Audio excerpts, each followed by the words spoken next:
Très bien.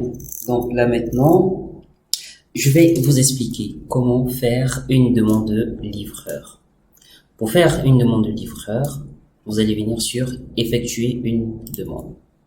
Quand vous faites effectuer une demande, il y a le service de livraison qui va s'afficher. Donc on a colis unique, on a colis multiple.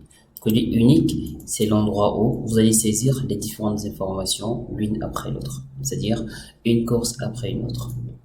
Les colis multiples, en accord avec votre service de livraison, ils pourront vous dire à partir de combien de colis vous pouvez utiliser cette option. Donc, on va faire avec le colis unique. Il faut toujours prendre soin de sélectionner le service de livraison. Ensuite, ici, vous allez rentrer la nature du colis. On me dit, par exemple, je vais mettre que c'est une chaussure, une paire de chaussures.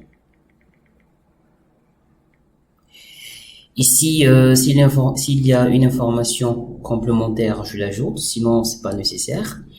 Par exemple, s'il y a un choix, je vais mettre que deux paires, une à choisir.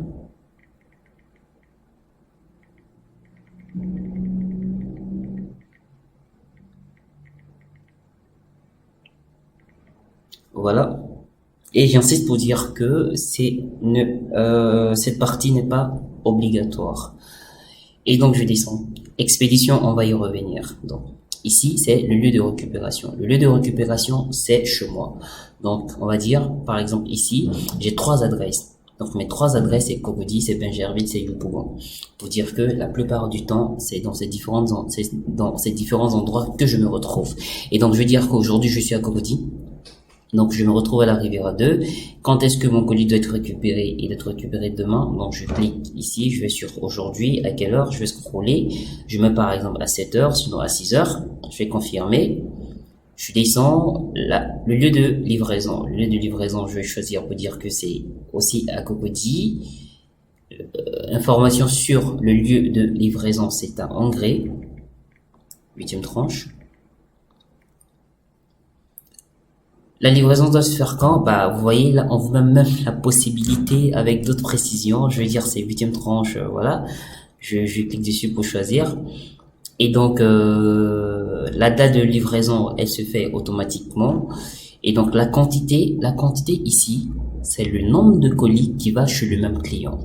Donc, supposons que chez ce client, il y a deux colis à livrer, donc je vais cliquer sur le plus pour faire deux. Sinon, si c'est un seul colis, je laisse un. Le colis coûte combien? Il coûte peut-être 50 000. Le numéro du client, celui qu'on doit livrer. Son nom. Retenez que le nom n'est pas obligatoire, mais le numéro oui. Ensuite, les frais de livraison sont automatiques. Pourquoi? Parce que juste en haut ici, vous avez choisi le lieu de livraison et ça met automatiquement les frais de livraison. Donc faites enregistrer et c'est bon. Du coup, vu que vous allez voir qu'elle ne va pas, la course ne va pas s'afficher ici. Pourquoi selon vous? Tout simplement parce que vous avez mis la date de demain. Donc pour m'assurer que ma course est passée, je vais cliquer sur le calendrier en cliquant sur aujourd'hui. Je mets la date du lendemain qui est le 31. Je fais OK. Et voici ma course qui est là. Alors, dans le même cas, il se trouve que pour cette course, j'ai fait une erreur de saisie. Ou bien je veux la supprimer.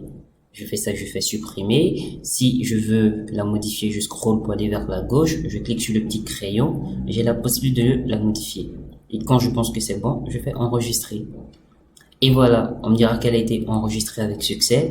Et donc, si je veux la vérifier, je vais toujours sur aujourd'hui. Et puis, je fais ça. Et ma course, elle est là. Et je souhaite faire une autre course. Pas besoin de sortir pour aller sur l'écran d'accueil. Je peux cliquer directement ici. Sur ça. Donc, je clique dessus. Ça me génère une nouvelle page. Donc, cette fois-ci, nous allons faire un cas d'expédition. Je vous explique tout à l'heure.